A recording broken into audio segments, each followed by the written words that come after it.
Hello, എന്തൊക്കെയുണ്ട് വിശേഷം? എല്ലാവരും സുഖമായിരിക്കുമെന്ന് വിശ്വസിക്കുന്നു. മേയാണ്. ഇന്ന് വീണ്ടും ഒരു ഡേ ഇൻ മൈ ലൈഫാണ് കേട്ടോ. നമ്മൾ വീഡിയോസിലൊക്കെ കുറച്ച് ഉഴപ്പായിരുന്നത് കൊണ്ട് നിങ്ങൾ പതുക്കെ പതുക്കെ കണ്ടു തുടങ്ങുന്നേ ഉള്ളൂ. അതാ നമ്മൾ വീണ്ടും പൂർവാധികം ശക്തിയോടെ സ്റ്റാർട്ട് ചെയ്തേക്കാണ്. ഇച്ചിരി കട്ടൻ കാപ്പിയൊക്കെ കുടിച്ചിട്ട് സ്റ്റാർട്ട് ചെയ്യാമെന്നാണ് വിചാരിച്ചത് ഡേ. പക്ഷേ കാപ്പി ഉണ്ടാക്കി തുടങ്ങി വന്നപ്പോൾ അതിനകത്ത് ഇത്തിരി പാലും കൂടെ ഒഴിക്കാമെന്ന് വെച്ചു. ഈ അടുപ്പത്തൊക്കെ തിളപ്പിക്കാൻ മടിയായതുകൊണ്ട് ഞാൻ ഇൻസ്റ്റൻറ്റ് കോഫി പൗഡറിലോട്ട് കെറ്റിൽ തിളപ്പിച്ച വെള്ളം ഒഴിച്ചു. ഒരു സ്കൂപ്പ് കൊളാജൻ പൗഡർ അതിനകത്ത് തന്നെ ആഡ് ചെയ്തിട്ടുണ്ട് കേട്ടോ. പിന്നെ ഇത്തിരി സ്റ്റീവിയ ആഡ് ചെയ്തു മധുരത്തിന് വേണ്ടി. ഒന്ന് ചെറുതായിട്ട് ഫ്രോത്ത് ചെയ്ത് ഇത്തിരി പാലും ഒഴിച്ചിട്ട് പുറത്ത് വന്നിരിക്കാമെന്ന് വെച്ചു. സൂര്യനൊക്കെ ഇങ്ങോട്ട് ഉദിച്ചു തുടങ്ങിയിട്ടുണ്ട്. സമ്മറല്ലേ, അപ്പം നമുക്ക് കുറച്ച് നേരത്തെ തന്നെ ഒരു 7 മണിയൊക്കെ ആകുമ്പം തന്നെ നല്ല വെളിച്ചം ഇങ്ങോട്ട് വന്ന് തുടങ്ങുവേ. അപ്പം വൈകുന്നേരം ഈ പടിഞ്ഞാറൻ സൂര്യന് ഭയങ്കരമായും ചൂട് 9 മണി വരെ അസ്തമിക്കില്ലല്ലോ. അപ്പം നമുക്കൊരു 3:30-4 തൊട്ട് ആ പടിഞ്ഞാറ്റ് നിങ്ങട് ഭയങ്കര വെയിലായിരിക്കും ഈ ഒരു പാറ്റിയോയിൽ. അതുകൊണ്ട് എന്താ വെച്ചാൽ ഞങ്ങൾ ഇങ്ങനെ ഒരു കർട്ടൻ പോലെ ഇട്ടിട്ടുണ്ട്. അപ്പോൾ അത് രാവിലെ അങ്ങോട്ട് പൊക്കി വെക്കാൻ കാരണം ഈ സൈഡിൽ നമ്മുടെ അവിടുത്തുള്ള ഒരു ആപ്പിളും ആഷ്ട്രിയും അങ്ങനെയൊക്കെ നിന്നിട്ട് നല്ല ഒരു പച്ചപ്പാണ്. കുറേ കിളികളും മണ്ണാനുകളും റാബിറ്റും ഒക്കെ ഉണ്ടാവും. അപ്പോൾ ആ കാഴ്ച അങ്ങോട്ട് വിട്ട് കളയണ്ടെന്ന് വെച്ചു. മാംഗോ നമ്മുടെ ഡോഗാണേ, അവളെ രാവിലെ അവളുടെ അവിടെ ആ ഒരു ബാക്ക് യാർഡിൽ ഓടിക്കളിക്കാനും കുറച്ച് കാര്യങ്ങളൊക്കെ അവളെ പുറത്തവിടെ ആക്കിയിട്ടുണ്ട്. കുട്ടികൾക്ക് വെക്കേഷൻ കഴിഞ്ഞിട്ടില്ല കേട്ടോ. സെപ്റ്റംബർ 1 തീയതി അതേ സമയത്താണ് അവർക്ക് ക്ലാസ് തുടങ്ങുക. എനിക്കും ഒരാഴ്ചയും കൂടെയൊക്കെ കഴിഞ്ഞാൽ പതുക്കെ ജോലിയിൽ ഒഫീഷ്യലി 31 സ്റ്റാർട്ട് ചെയ്യുന്നതെന്ന് പറഞ്ഞാലും കുറച്ചും കൂടെ ദിവസം മുമ്പേ നമ്മുടെ പണികളും കാര്യങ്ങളൊക്കെ തുടങ്ങണം, എന്നാലൊരു മനസ്സമാധാനം ഉണ്ടാവത്തുള്ളൂ. അപ്പോൾ എല്ലാവരും പതുക്കെ എണീറ്റ് വന്നു പിള്ളേരൊക്കെ. ഇപ്പം ഇവന്മാരൊക്കെ വലുതായതുകൊണ്ട് കുറേ കാര്യങ്ങളൊക്കെ അവർ എല്ലാവരെയും ഏൽപ്പിച്ചേക്കുക, അതങ്ങോട്ട് ചെയ്തോളും. അപ്പോൾ അവൻ ഡിഷ് വാഷറൊക്കെ എംപ്റ്റി ചെയ്യണു. ആ സമയത്ത് ഞാൻ പുട്ടിന് ഓൾറെഡി എല്ലാം റെഡിയാക്കിയൊക്കെ വെച്ചിട്ടുണ്ടായിരുന്നു. അത് പുട്ടിന് നനയ്ക്കാൻ വെച്ചിട്ടാണ് ഞാൻ പുറത്തവിടെ കാപ്പി കുടിക്കാൻ വേണ്ടി പോയി നിന്നത്. ചിരട്ടപ്പുട്ട് ഉള്ള ഷേപ്പിൽ സ്റ്റീലിൻ്റെ ഇതിലാണ് പുട്ടുണ്ടാക്കുന്നത്. റോസ്റ്റഡ് റാഗി പൗഡറായിരുന്നു കേട്ടോ ഇപ്രാവശ്യം.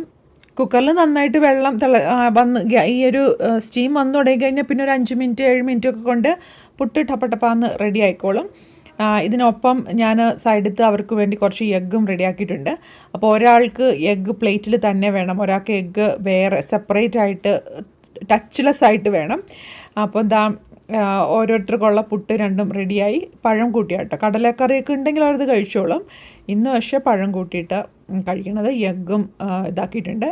ഞാൻ ഈ ഓട്സ് തലേ ദിവസം ഞാൻ വേവിച്ച് വെച്ചേക്കുന്നതാണ്. ഇത് സ്റ്റീൽ കട്ടാണ്, ലൈക്ക് ഒറിജിനൽ ഓട്സാണ്. അപ്പോൾ 20 മിനിറ്റ്സോളം അതിന് വേവുണ്ട്. അപ്പോൾ ഞാനത് വേവിച്ച് വെക്കാം. അല്ലെങ്കിൽ രാവിലെ 20 മിനിറ്റ് ഇട്ട് വേവിക്കാൻ നിൽക്കണല്ലോ, 2 ദിവസത്തേക്കുള്ള ആക്കിയിട്ട് വെക്കുക ചെയ്യാം. അതൊരു 1/2 കപ്പ് വേവിച്ചതാണ്. അത്ര വെള്ളത്തിലാണ് വേവിക്കുന്നത്, അത്രയും പൊലിഞ്ഞ് വന്നിട്ടുണ്ട്. അതിൽ ഞാൻ അതിൻ്റെ ഹാഫ് എടുത്തു. അതിനകത്തോട്ട് കുറച്ച് മിൽക്കും കൂടെ ആഡ് ചെയ്ത് ബ്ലൂബെറീസും ആഡ് ചെയ്തിട്ട് ഒരു 1 മിനിറ്റ് വെക്കും. എനിക്ക് തണുത്ത ഓട്സ് ഒട്ടും പറ്റണില്ല കേട്ടോ. പിന്നെ എന്താ പറയുക, ഈ ഒരു ഇൻസ്റ്റൻറ്റ് ഓട്സും റോൾഡ് അതൊക്കെ ആകുമ്പോഴത്തേക്കിന് ശരിക്കും ഓട്സ് കൂടുതൽ പ്രോസസ്ഡ് ആവും തോറും അതിൻ്റെ ഗുണങ്ങൾ കുറഞ്ഞുകൊണ്ടിരിക്കുക ചെയ്യാം. ഇപ്പോൾ സ്റ്റീൽ കട്ട് ഓട്സ് ആണ് നമ്മൾ ഐറിഷ് ഓട്സ് എന്നൊക്കെ പറഞ്ഞാൽ നല്ലോണം വേവിക്കാൻ സമയമെടുക്കും. അത് വെള്ളത്തിലിട്ട 1 മിനിറ്റ് മൈക്രോവേവിലൊന്നും വെച്ചാൽ ആവില്ല കേട്ടോ. നമ്മുടെ നുറുക്ക് ഗോതമ്പ് പോലെ ഇരിക്കും. അതിനകത്തോട്ട് ഞാനൊരു സ്കൂപ്പ് പ്രോട്ടീൻ പൗഡറോടെ ഇട്ടു. കാരണം എന്താ പറയുക, ഞാൻ ശരിക്കും എഗ്ഗ് മാത്രമായിരുന്നു ബ്രേക്ക്ഫാസ്റ്റിന് കഴിക്കുക. പക്ഷേ എൻ്റെ ട്രെയിനർ പറഞ്ഞതനുസരിച്ച് ഞാൻ വെയിറ്റ് ലോസ് വേണ്ട, അല്ലെങ്കിൽ എനിക്കിനി ലോസ് ആകാൻ വെയിറ്റ് അധികമൊന്നുമില്ല, എനിക്ക് ഫാറ്റ് ഒന്ന് ബോഡി ഒരു റീകോമ്പോസിഷനാണ് വേണ്ടത് എല്ലാ കാര്യങ്ങളും. അപ്പം ഞാനത് അല്ലെങ്കിൽ രാവിലെ നമ്മൾ കുറച്ച് കാർബ്സും കൂടെ ആഡ് ചെയ്ത് കഴിക്കാനായിട്ടുള്ള ഡയറ്റീഷ്യനും ട്രെയിനറും കൂടെ അങ്ങനെ സജസ്റ്റ് ചെയ്തു. അപ്പം ഞാനെന്ന് വെച്ചാൽ 2 എഗ്ഗും ഒരു സ്കൂപ്പ് പ്രോട്ടീൻ പൗഡർ ഒരു പോറേജിനകത്ത് ആക്കിയിട്ടാണ് കഴിക്കുക. അപ്പോൾ തന്നെ രാവിലെ തന്നെ നല്ല എമൗണ്ട് പ്രോട്ടീൻ എത്തും. പ്രോട്ടീൻ പൗഡറൊന്നും കഴിക്കണം അങ്ങനെ നിർബന്ധമില്ല കേട്ടോ. രാവിലെ തന്നെ ചിക്കനോ ഫിഷൊക്കെ കഴിക്കാൻ പറ്റുന്നവർക്ക് അതിന് കുഴപ്പമുണ്ടാവില്ല. ഭക്ഷണമൊക്കെ കഴിഞ്ഞു. പിന്നെ വന്നിട്ട് ഇനിയിപ്പോൾ ഇവർക്ക് പിള്ളേർക്ക് 1-2 കാര്യങ്ങൾക്ക് വേണ്ടി പുറത്ത് പോകണം. അപ്പം ഞാൻ രാവിലെ തന്നെ റെഡി ആയിട്ടോ. രാവിലെ റെഡി ആവുന്ന കൂട്ടത്തിൽ ചെയ്യുന്ന 1-2 കാര്യങ്ങൾ നമ്മൾ മേളത്തെ ബെഡ്റൂമിൽ വന്നു കഴിഞ്ഞാൽ അവിടെ ഒന്ന് ടൈഡി അപ്പ് ചെയ്യുക, വാഷ്റൂമൊക്കെ ഒന്ന് റെഡിയാക്കാം. പിന്നെ ഇവിടെ ഒരു ജസ്റ്റ് ഒരു സ്മെല്ല്, ഇത് ഏറ്റവും മേളത്തെ റൂമായതുകൊണ്ട് ഇവിടെ നമ്മളൊരു ഇത് വെച്ചിട്ടുണ്ടെങ്കിൽ താഴോട്ടൊക്കെ ഡിഫ്യൂസറാണ് കേട്ടോ, നല്ല എന്തെങ്കിലും അരോമാറ്റിക് ആയിട്ടുള്ള അരോമയുള്ള ഓയിൽ ഡിഫ്യൂസറായിട്ട് വെച്ചിട്ടുണ്ടെങ്കിൽ ഇതിൻ്റെ മണം അങ്ങ് താഴെ വരെ ചെന്നോളും. അതൊക്കെ ഒന്ന് ഓൺ ചെയ്യും. പിന്നെ ഇങ്ങോട്ട് വരുന്നത് തന്നെ ഒരു 5 മണിക്കൂർ 3 മണിക്കൂറൊക്കെ നമുക്കിങ്ങനെ ടൈമറുമായിട്ട് സെറ്റ് ചെയ്ത് വെക്കാം. അല്ലെങ്കിൽ അതിൻ്റെ വെള്ളം പറ്റണം വരെ, അങ്ങനെയാണ് ഇത് വർക്ക് ചെയ്യുക. അപ്പം ഞാൻ 1-2 മണിക്കൂറത്തേക്ക് ടൈമർ സെറ്റ് ചെയ്ത് വെക്കും. പിന്നെ നമ്മൾ വൈകുന്നേരം കിടക്കാനൊക്കെ ആവുമല്ലോ ഇങ്ങോട്ട് വരിക. അപ്പം എന്താ പറയുക, നമ്മൾ വരുമ്പോൾ നല്ലൊരു വൃത്തിയായിട്ട് ഇരുന്നോട്ടെ എന്ന് വിചാരിച്ചിട്ടാണ്. ഞാൻ വാച്ച് സ്റ്റെപ്സ് ഇപ്പോഴും ട്രാക്ക് ചെയ്യുന്നുണ്ട്. ഇപ്പോൾ ആയിട്ട് 10K അങ്ങ് മീറ്റ് ചെയ്യുന്നില്ല കേട്ടോ, 7ഒക്കെയാണ്. പക്ഷെ ഞാൻ കുറച്ചും കൂടെ എന്താ പറയുക, ഒരു വെയ്റ്റ് ട്രെയിനിങ്ങിൽ ഫോക്കസ് ചെയ്തേക്കുന്നതുകൊണ്ട് നമ്മൾ ഭയങ്കരമായും ഈ ചെക്ക് ലിസ്റ്റും മെഷേഴ്സുമായ നമുക്ക് ഈ ഒരു ഹെൽത്തി ലൈഫ് ഭയങ്കര ഒരു ഭാരമായി പോകുന്ന പോലെ എനിക്ക് തോന്നിയിട്ടുണ്ട്. അപ്പം 7 ആണേ 7, 5 ആണേ 5, നമ്മൾ നടക്കുന്നുണ്ടോ, നമ്മുടെ ഒരു ആവറേജ് ഡേയുടെ കാര്യം അറിയാം, അത്രേ ഉള്ളൂ. ഞാൻ അങ്ങനെ ഭയങ്കര ഒരു ഒബ്സസ്ഡ് അല്ല കേട്ടോ ഈ ഒരു ട്രാക്കിംഗ് എന്ന് പറഞ്ഞ കാര്യത്തിൽ. ആ ഒരു കാര്യത്തിലാണ് എൻ്റെ ട്രെയിനറും ഞാനും തമ്മിലുള്ള ഡിസഗ്രിമെൻറ്റ്. പിന്നെ ഇതാ ഇവിടെ ബെഡൊക്കെ ഒന്ന് റെഡിയാക്കി. ഇപ്പോൾ വായിച്ചുകൊണ്ടിരിക്കുന്ന ബുക്ക്, ഇത് ഞാൻ ഈ വീഡിയോ ഷൂട്ട് ചെയ്തുകൊണ്ട് വായിച്ചിരുന്ന ബുക്കാണ് കേട്ടോ, മീശ. ഇതൊരു ആഴ്ച എടുത്തു എനിക്ക് വായിച്ചു തീർക്കാൻ. ഒരാഴ്ച എന്ന് പറഞ്ഞാൽ ഞാൻ മെജോറിറ്റി ടൈം വായിച്ചിട്ടും ഒരാഴ്ച എടുത്ത്. യൂഷ്വലി ഒറ്റ ഇരിപ്പിലാണ് മിക്ക സാധനങ്ങളും വായിക്കുക. പക്ഷേ ഈ ബുക്ക് വായിക്കും തോറും മീശ ഉള്ളതാണോ, ഉണ്ടായിരുന്നോ, ഇപ്പോഴുള്ളതായിരുന്നോ, പണ്ടേ ഉണ്ടായിരുന്നോ, വേറൊരു മീശ ഉണ്ടായിരുന്നോ എന്നൊക്കെ ഇങ്ങനെ തോന്നുള്ളൂ. അപ്പോൾ തിരിച്ചും മറിച്ചും ഒക്കെ വായിച്ച് തീർത്തു. നല്ല രസമുണ്ട് കേട്ടോ, നോവലാണ്. ഞാൻ എൻ്റെ വീട് കോട്ടയത്താണ് കേട്ടോ, ആർപ്പൂക്കര, വില്ലൂന്നി, കുടമാളൂർ, അവിടെയൊക്കെയാണ് ഞാൻ പഠിച്ചത്. എൻ്റെ മമ്മിയുടെ വീട് അതിരമ്പുഴ. അപ്പം അതിരമ്പുഴ, നീണ്ടൂർ, മാന്നാനം, പിന്നെ നമ്മൾ പഠിച്ചത് പാലായിൽ. ഞാൻ കോട്ടയത്ത് ആ ഒരു ടൗണിൽ നിന്നൊരു 8 കിലോമീറ്ററിനുള്ളിലാണ് ഞാൻ ജനിച്ചു വളർന്നത്. പിന്നെ പഠിക്കാൻ പോകുന്നതും അവിടെ ഇവിടെയൊക്കെ ആയിട്ട് ഫുൾ സ്ഥലങ്ങളും അറിയാവേ. അപ്പോൾ നല്ല രസമാണ്, നമുക്കറിയാവുന്ന ഭൂപ്രകൃതിയിൽ ഒരു കഥ വായിക്കുന്നതിൻ്റെ ഒരു ഭയങ്കരമായ രസം ഉണ്ടായിരുന്നു. അപ്പോൾ അത് വായിച്ചു കഴിഞ്ഞു. ഇത്തിരി എനിക്ക് ഇച്ചിരി പ്രയാസം വെച്ചാൽ വായിച്ച് മനസ്സിലാക്കി വായിച്ച് അങ്ങനെയൊക്കെ ഒന്ന് വായിച്ചെടുക്കേണ്ടി വന്നു. അത് കഴിഞ്ഞു എനിക്ക് ഭയങ്കര വായിച്ചു കഴിഞ്ഞപ്പോൾ അയ്യോ തീർന്നു എന്ന് തോന്നി. ഇനി ഒന്നും കൂടെ വായിച്ചാലും എനിക്ക് സത്യം പറഞ്ഞാൽ പകുതി മനസ്സിലായിട്ടില്ലേ എന്ന് വരെ എനിക്ക് സംശയമുണ്ട്. അപ്പോൾ ഒക്കെ എടുത്തു വെച്ചു. അടുത്ത സെറ്റ് പുസ്തകങ്ങൾ ഞാൻ ക്യാൻ കേരള ബുക്ക് ഷെൽഫിൽ നിന്ന് ഓർഡർ ചെയ്തത് ജസ്റ്റ് എത്തി കേട്ടോ. ഞാൻ ഈ വോയിസ് ഓവർ കൊടുക്കുമ്പോൾ ആർ രാജശ്രീയുടെ 3 നോവൽസാണ്, 3 പുസ്തകം, എല്ലാ നോവലല്ല, ആത്രേയകവും നിൻ്റെ കഥയും ദാക്ഷായണിയും കല്യാണിയുടെ കഥ, അത് 3 ബെന്യാമിൻ്റെ മഞ്ഞവെയിൽ മരണങ്ങളും, ഇത് 4 മേടിച്ച് വെച്ചിട്ടുണ്ട്. ഇനി അത് പതുക്കെ വായിച്ചു തുടങ്ങണം. കാരണം ഞാൻ മീശ തീർന്ന ഉടനെ എനിക്ക് വേറെ ഒരു ഇത് വായിക്കണമെന്ന് ഞാൻ ജൂംബ ലാഹിരിയുടെ നെയിംസേക്ക് പണ്ട് വായിച്ചിട്ടുള്ളതാണ്. അത് വായിക്കുമ്പോൾ ഞാനൊരു അമ്മയൊന്നും ആയിരുന്നില്ല എന്ന് തോന്നുന്നു. ഇപ്പോൾ ഉണ്ടല്ലോ ഒരു പ്രവാസി അമ്മ, കുറേ ആ ഒരു ഇത് ഭയങ്കരമായിട്ട് റിലേറ്റ് ചെയ്യാൻ പറ്റും. ഞാൻ എൻ്റെ പിള്ളേരെ എനിക്കതിൽ കാണാൻ പറ്റുന്നുണ്ടല്ലോ. അത് ഇനി അത് വായിച്ചിട്ട് ബാക്കി കാര്യങ്ങളിലോട്ടൊക്കെ ബാക്കി വായനയിലോട്ട് കടക്കാമെന്ന് വിചാരിച്ചു. ഇതിനിടയ്ക്ക് ഇവർക്ക് സ്വിമ്മിംഗ് പൂള്, മറ്റ് ആക്ടിവിറ്റീസ്, അങ്ങനത്തെ കാര്യങ്ങൾക്ക് പോവുകയാണ്. പിന്നെ ഇത്രയും സമയം എനിക്ക് എൻ്റെ സ്റ്റഡിയും മെത്തഡോളജിയും എല്ലാം നറേറ്റീവ് ഇൻക്വയറിയാണ്. അപ്പോൾ സ്റ്റോറി റൈറ്റിംഗ് അല്ല, ലൈക്ക് റിസർച്ച് മെത്തഡോളജി തന്നെ സ്റ്റോറി റൈറ്റിംഗ് ആണ്. അതുകൊണ്ട് തന്നെ എനിക്ക് വായിക്കുക എന്നുള്ളത് എൻ്റെ ഒരു ഇതിൻ്റെ പാർട്ടും കൂടിയാണ്. അതുകൊണ്ടാണ് കേട്ടോ ഇത്രയും സമയമൊക്കെ സ്പെൻഡ് ചെയ്യാൻ വേണ്ടി പറ്റുന്നത്. പിന്നെ തിരിച്ച് വീട്ടിലോട്ട് വന്ന സമയത്ത് ഞാൻ നമ്മുടെ കാനഡയുടെ സ്വന്തം ചായക്കടയിൽ നിന്ന് ഒരു ചായ മേടിക്കാമെന്ന് വിചാരിച്ചു. എനിക്കൊരു കോഫി മേടിച്ചു. ഇവർക്ക് രാവിലെ ഒരു കോഫി കുടിച്ചതാണ്, 2-3 കോഫിയൊക്കെയാണ് കേട്ടോ റൺ ചെയ്യുന്നത്. ഇവർക്ക് ഓൾറെഡി ഞാൻ DQന്ന് അവർ ബസ്റ്റർ ബാറോ അതൊക്കെ ചോക്ലേറ്റൊക്കെ മേടിച്ചിട്ടുണ്ടായിരുന്നു. ഇനിയിപ്പം ഒരു ഉച്ചയാവുന്നത് തൊട്ട് മുമ്പാണിത്, ഒരു 11 മണിയായി ഉണ്ടാവും. അപ്പോഴാണ് ഞാൻ ഈ കോഫിയൊക്കെ കുടിച്ചിട്ട് വായിക്കാനിരിക്കുന്നത്. പുറത്തോട്ട് പോയിട്ട് വന്നാൽ മാംഗോയ്ക്ക് നമ്മുടെ അമ്മമാരൊക്കെ പുറത്ത് പോയിട്ട് വരുമ്പോഴത്തേന് എന്തെങ്കിലും കൊണ്ടുവന്നിട്ടുണ്ടോ എന്ന് നോക്കില്ല. അതുപോലത്തെ ഒരു ഇതാണ് കേട്ടോ. എനിക്ക് ആരെങ്കിലും എന്തെങ്കിലും വായിലിട്ടാൽ എനിക്ക് എന്തെങ്കിലും ഉണ്ടോ എന്നിങ്ങനെ ചോദ്യചിഹ്നം പോലെ നിൽക്കും. കുറേ ട്രീറ്റ്സും അങ്ങനെ പകൽ മേടിച്ചെടുക്കും കേട്ടോ. നമ്മളാരും ഇല്ലെങ്കിൽ അവൾ അവിടെ കിടന്ന് ഉറങ്ങിക്കോളും. കുറച്ച് നേരം കൂടെ ഒരു 12:30 ആകുമ്പോൾ ഇവർക്ക് ഭക്ഷണം കൊടുക്കുന്ന സമയം വരെ എനിക്ക് വേറൊന്നും ചെയ്യാനില്ലെന്ന് പറയാൻ പറ്റത്തില്ല. വേണമെങ്കിൽ കുറച്ച് ഡീക്ലട്ടർ ചെയ്യാം, ഓർഗനൈസ് ചെയ്യാം, തുണി മടക്കാം.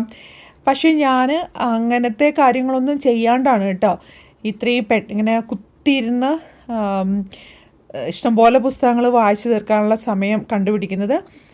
അതൊരു സീസൺ ഓഫ് ലൈഫാണ്. കുറച്ച് കഴിയുമ്പോഴത്തേക്കിന് എനിക്കറിയാം ഞാൻ ജോലിക്ക് ജോയിൻ ചെയ്ത് കഴിഞ്ഞാൽ തിരിച്ച് ലൈക്ക് വെക്കേഷൻ കഴിഞ്ഞിട്ട് പോയി തുടങ്ങുമ്പോൾ ഒരു 20 മിനിറ്റോ ഒരു മാക്സിമം ഒരു അരമണിക്കൂർ 1 മണിക്കൂറൊക്കെ കിട്ടി. 1 മണിക്കൂറൊക്കെ പറഞ്ഞാൽ ലക്ഷറിയാണ്, കിട്ടിയെങ്കിലായി. അതുകൊണ്ട് തന്നെ അതുകൊണ്ടാണ് കേട്ടോ. അപ്പം നമ്മൾ എന്താ പറയുക, എന്നോട് ഇന്നാൾ ഒരു ദിവസം ഞാൻ ഈ പുസ്തകങ്ങൾ കേട്ടപ്പോഴത്തേന് ഇതൊക്കെ മേടിച്ചിട്ട് വായിക്കാൻ സമയമില്ല എന്ന് പറഞ്ഞപ്പോൾ ഞാൻ പറഞ്ഞത്, ഞാനും ഈ സ്കൂൾ ഇയറിൽ, അതായത് ജോലിക്ക് പോണ സെപ്റ്റംബർ ടു ഏപ്രിൽ മേടിക്കുന്നതൊക്കെ ഇരിക്കുകയായിരിക്കും ചെയ്യുക.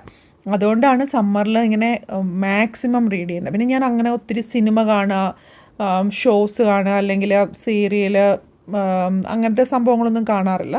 അങ്ങനെയും കുറേ സമയം ഫ്രീ അപ്പായിട്ട് കിട്ടും. പിന്നെ ഈ അടുത്ത് വായിച്ച പുസ്തകങ്ങളിൽ ഞാൻ കമ്പിളികണ്ടത്തെ കൽഭരണങ്ങൾ ഞാനൊരു വീഡിയോ ചെയ്തിട്ടുണ്ടായിരുന്നു. എനിക്ക് ഭയങ്കര ഇഷ്ടപ്പെട്ടു. മീശ ഇപ്പം വായിച്ചു കഴിഞ്ഞാൽ അത് വീണ്ടും വായിക്കണം. പിന്നെ ഞാൻ പറയാത്തൊരു ബുക്ക് ആനി വള്ളിക്കാപ്പൻ്റെ ബുക്കാണ് കാവൽക്കാരി. അയ്യോ, നൊസ്റ്റു കേട്ടോ, ഭയങ്കര നൊസ്റ്റു ബുക്ക്. നല്ല ഫീൽ ഗുഡ് ബുക്കാണ്. പക്ഷേ എൻഡ് സാഡാണ്. എനിക്ക് പേഴ്സണലി എൻഡ് സാഡാവുന്ന സ്റ്റോറീസും അങ്ങനത്തെയൊക്കെ സങ്കടമാണ് കേട്ടോ. ഇഷ്ടമില്ലായ്മ എന്ന് പറയാൻ പറ്റില്ല. ബുക്കിന് നല്ലൊരു നൊസ്റ്റാൾജിക് ബുക്കാണ്. ആരെങ്കിലുമൊക്കെ ലൈറ്റ് റീഡ്, ഭയങ്കര കോംപ്ലിക്കേറ്റഡ് സാഹിത്യമൊന്നും വേണ്ടാന്നുണ്ടെങ്കിൽ നല്ലൊരു ബുക്കാണ് കേട്ടോ. അത് വായിക്കാൻ ഒരു മണിക്കൂറൊക്കെ വായന കഴിഞ്ഞു. ഇനിയിപ്പോൾ അപ്പോൾ ആ സമയത്ത് ഇവന്മാർ രാവിലെയൊക്കെ കറങ്ങി തിരിഞ്ഞ് വന്നല്ലേ, കുറച്ച് നേരം അവരുടെ ഐപ്പാഡും കാര്യങ്ങളൊക്കെ കാണുന്നുണ്ട്. ഞാനൊരു ട്യൂണ സാലഡാണ് കേട്ടോ, ട്യൂണയും കുറച്ച് കുക്കുംബറും അതൊക്കെ ഇട്ടിട്ട്. ഇവർക്ക് ചോറും മീൻ വറുത്തതും സാമ്പാറും തോരൻ അങ്ങനത്തെ സംഭവങ്ങളൊക്കെ ഉണ്ടായിരുന്നു. അത് കഴിഞ്ഞിട്ട് പിന്നെ നമ്മൾ കുറച്ച് നേരം റെസ്റ്റൊക്കെ എടുത്തു. പിന്നെ ഞാൻ ഉച്ച കഴിഞ്ഞ് പിന്നെ ഇന്ന് വായിച്ചതന്നെ നിങ്ങളെ വായിച്ചുകൊണ്ടിരിക്കുന്നത് തന്നെ കാണിക്കേണ്ടതെന്ന് വിചാരിച്ചിട്ട് കാണിക്കാം. ഞാൻ 4 മണി കഴിഞ്ഞപ്പോൾ തോമസ് ജോലി കഴിഞ്ഞെത്തി. ചായ കുടിച്ചിട്ട് ഞങ്ങൾ ഇതൊരു സ്ഥിരം പരിപാടിയാണ്, നമ്മൾ നടക്കാൻ പോകും. അപ്പോൾ നമ്മൾ കൂളി എന്ന് പറയട്ടെ, 2 മലകൾക്കിടയ്ക്കുള്ള താഴ്വാര. അപ്പോൾ ഇവിടെ ഇങ്ങനെ ചെറിയ മല എന്നൊക്കെ പറയാൻ പറ്റുമോ, ചെറിയ കുന്നുകളുണ്ട്. അപ്പം അതിൻ്റെ മേളിൽ കയറി ഇറങ്ങി ഇങ്ങനെ പോവാണ്. അപ്പോൾ ഒരു എക്സസൈസ് പോലെയാകും. പിന്നെ രസമല്ലേ, ഈ ഒരു സമയത്ത് നമുക്കിതൊക്കെ പറ്റത്തുള്ളൂ. വിൻ്ററായി കഴിഞ്ഞാൽ ഇവിടെയൊക്കെ മഞ്ഞങ്ങോട്ട് മൂടിക്കിടക്കും കേട്ടോ. അപ്പം സൺസെറ്റും അങ്ങനെ കണ്ട്, വഴികളും പുഴകളും തോടുകളും അരുവികളും ഒക്കെ കണ്ട് ഇങ്ങനെ ഒരു സന്തോഷം. നമുക്ക് വേറെ പ്രത്യേകിച്ച് മറ്റൊന്നും ചെയ്യാൻ വേണ്ടിയിട്ടില്ലല്ലോ. അപ്പം ഇങ്ങനത്തെ ചെറിയ റിച്വൽസൊക്കെ നമ്മൾ ആസ് എ ഫാമിലി എന്നും പറയാൻ പറ്റത്തില്ല കേട്ടോ. 16 വയസ്സ് കഴിഞ്ഞാൽ കാനഡയിൽ കുട്ടികൾക്ക് ലൈസൻസ് ആകാം, ജോലിയാകാം. അങ്ങനെ വരുമ്പം അവരുടേതായ വേറൊരു ഫ്രണ്ട്സും അങ്ങനത്തെ ഒരു ഇതിലോട്ട് ഉണ്ടല്ലോ. അപ്പം അവൻ ചൂസ് ചെയ്യും, വരണോ വേണ്ടയോ, ഞങ്ങളുടെ കുടുത്തി വരണോ വേണ്ടയോ, ഫ്രണ്ട്സിൻ്റെ കുടുത്തി പോണോ എന്നൊക്കെ ഉള്ളത്. അപ്പം നമ്മളങ്ങനെ അതിന് ഭയങ്കര റെസ്ട്രിക്ഷൻസ് വെക്കത്തില്ല. ഇപ്പം നമുക്കൊന്നിച്ച് പോകാം എന്ന് അവൻ പറയുകയാണെങ്കിൽ ഒന്നിച്ച് പോകും. അതല്ല ഞാൻ ആ മലയിൽ നിന്നാണ് നമ്മളിവിടെ വരെ വന്നതെന്ന് കാണിച്ചാണ് കേട്ടോ. അപ്പോൾ ഇന്ന് എനിക്ക് തോന്നുന്നു അവർ കൂട്ടുകാർ വന്നിട്ട് ഇപ്പോൾ വണ്ടി ഓടിക്കുന്നവരുള്ളത് കൊണ്ട് പഴയ പോലെ നമ്മൾ ഡ്രോപ്പ് ഓഫും പിക്കപ്പും ഒന്നും ചെയ്യണ്ട. അപ്പം ഞാൻ ഇങ്ങനെ വിചാരിക്കുക, നമ്മളൊരു എന്താ പറയുക, ഒരു ഫാമിലി ഇൻഫ്ലേറ്റ് ചെയ്യും, പിന്നെ ഡീഫ്ലേറ്റഡ് ആകും, ഡീഫ്ലേറ്റഡ് ആകും. അങ്ങനെയാണല്ലോ, അല്ല ഇതിങ്ങനെ വേവ് പോലെ പോയിക്കൊണ്ടിരിക്കും. അപ്പം ഞങ്ങൾ 3 പേരുമാണ് ഇപ്പോഴത്തെ നമ്മുടെ കൂട്ടിലുള്ളത്. നമ്മുടെ ആ ഒരു പാലത്തിൻ്റെ സൈഡിൽ കൂടെ ഇതൊരു ഓൾഡ് മാൻ റിവർ എന്ന് പറഞ്ഞിട്ട് ഈ റിവർ. അപ്പം മെയിൻ ഹൈവേയുടെ സൈഡിൽ ഇങ്ങനെ ഒരു ബ്രിഡ്ജ് പോലെ കെട്ടിയിട്ടുണ്ട്, നമുക്ക് നിന്നിട്ട് ഇങ്ങനെ കാണാൻ വേണ്ടിയിട്ട്. അപ്പോൾ ഇവിടെ ബീവേഴ്സ് ഇവിടെ ഡാം കെട്ടും. അപ്പം ഞാൻ ഐസക്കിനെ അത് കാണിക്കാം. അവർക്കിപ്പം ഈ ഒരു ഹാബിറ്റാറ്റ്സും വീട് അങ്ങനത്തെ കാര്യങ്ങളൊക്കെ ഉള്ള സമയമല്ലേ. അപ്പം ഞാൻ അതൊക്കെ ഒന്ന് കാണിക്കാമെന്ന് വെച്ചു. ഈ പാലത്തിൻ്റെ അടിയിൽ ഏതോ ഒരു മനുഷ്യൻ വഴിതെറ്റിയിട്ട് ഒരു വണ്ടി ഇടിച്ചു കയറ്റിയിട്ട് അവിടെ ഒരു പാലം പകുതി പണിയിലായിട്ട് കിടക്കുന്നുണ്ട്. കുറച്ച് നേരം ഇവിടെയൊക്കെ ഇങ്ങനെ ഇരുന്ന് സ്പെൻഡ് ചെയ്തു. ഇനി സൺസെറ്റ് വരെ നമുക്ക് നിൽക്കാൻ പറ്റില്ല, 10 മണി ആകാതെ സൺസെറ്റ് ആവാത്തത് കൊണ്ട് ഞങ്ങൾ ആദ്യം ആലോചിച്ചു കുറച്ചൊക്കെ ഇരുന്ന് കണ്ടാലോ. അവിടെ താഴെയൊക്കെ ആൾക്കാർ കസേരയൊക്കെ കൊണ്ടുവന്നിട്ടിട്ട് മീൻ പിടിക്കുകയും കാര്യങ്ങളൊക്കെ ചെയ്തുകൊണ്ടിരിക്കുന്നുണ്ട്. ഈ സ്ഥലത്തിൻ്റെ മറ്റേ വശത്തെ കുന്നിൻ്റെ മേളിൽ നിന്ന് ഞാൻ ഈ വ്യൂസൊക്കെ കാണിച്ചിട്ടുണ്ട്. അപ്പോൾ എനിക്ക് ചിലപ്പോൾ തോന്നും കേട്ടോ, എന്ത് ഭംഗിയുള്ള സ്ഥലം. അതാണ് ഒരു ബീവറിനെ പെട്ടെന്ന് സ്പോട്ട് കേട്ടോ. പുള്ളി അവിടുന്ന് ചെടിയും കമ്പും കോലൊക്കെ കണ്ടെന്നൊക്കെ തോണ്ടിക്കൊണ്ട് വരുന്നുണ്ട്. ഇതിനടിയിലൊക്കെ 1-2 എണ്ണമൊക്കെ ഉണ്ട്. അവർ ഇങ്ങനെ ചെറിയ ഇതുപോലെ കെട്ടിയിട്ട് അവരുടെ ഹാബിറ്റാറ്റ് ഫോം ചെയ്യാൻ വേണ്ടിയിട്ടാണ്. അതെല്ലാം കഴിഞ്ഞ് നമ്മൾ വീട്ടിൽ വന്നു. ഇനിയിപ്പം ജസ്റ്റ് ദോശ മതിയായിരിക്കും അവർക്ക് അത്താഴം. അതോടുകൂടി നമ്മുടെ ഡേ ഇവിടെ അവസാനിക്കുകയാണ് കേട്ടോ. അപ്പം ഞാനെന്താ പറയുക, ഇപ്പോഴും ഒത്തിരി പേര് മീൽ പ്ലാൻ വീഡിയോസൊക്കെ ചോദിക്കുന്നുണ്ട്. ഞാനൊരു ഫുൾ സ്വിങ്ങിൽ ഇതൊന്നും ചെയ്യുന്നില്ല. കാരണം നമ്മൾ പല ദിവസവും അവരുടെ പോക്കായിരിക്കും, പുറത്തുനിന്ന് ഭക്ഷണം കഴിക്കും, അല്ലെങ്കിൽ എവിടെയെങ്കിലും യാത്രയായിരിക്കും, വെക്കേഷൻ അല്ലേ. ഒരു 1-2 ആഴ്ചയ്ക്കുള്ളിൽ നമ്മൾ ഫുൾ സ്വിങ് ആയിട്ട് നമ്മുടെ ജോലിയൊക്കെ സ്റ്റാർട്ട് ചെയ്യുമ്പോൾ ആ റുട്ടീൻസ് ഇടുന്നതായിരിക്കും. ഒരു ആൻറ്റിസിപ്പേറ്റ് ചെയ്ത് ഇങ്ങനെയാകും എന്ന് പറഞ്ഞിടുമ്പോൾ എനിക്കതങ്ങോട്ട് ശരിയാവത്തില്ല കേട്ടോ. ശരിക്കും ഉള്ളത് കാണിച്ചാലല്ലേ നമുക്ക് ശരിയാവത്തുള്ളൂ. അതുകൊണ്ട് അങ്ങനത്തെ വീഡിയോസ് ഞാൻ റിക്വസ്റ്റ് ഒന്നും കാണാത്തതല്ല. ബിക്കോസ് വീഡിയോ സജഷൻസൊക്കെ എന്തായാലും അതൊക്കെ നമ്മൾ ചെയ്യുന്നതായിരിക്കും. അപ്പോൾ ഈ ഇടയ്ക്ക് ചെയ്ത ചില വീഡിയോസിൻ്റെ തമ്പനെയിൽസാണ് വിട്ടേക്കുന്നത്. അപ്പം ഈ ആദ്യമായിട്ട് വീഡിയോ കാണുന്നെങ്കിൽ മറ്റു വീഡിയോസൊക്കെ കണ്ടു നോക്കണം. സബ്സ്ക്രൈബ് ചെയ്യാൻ മറക്കരുത്, കമൻറ്റ് ചെയ്യണം. അടുത്ത വീഡിയോ ആയിട്ട് ഉടനെ വരും വരെ ബൈ.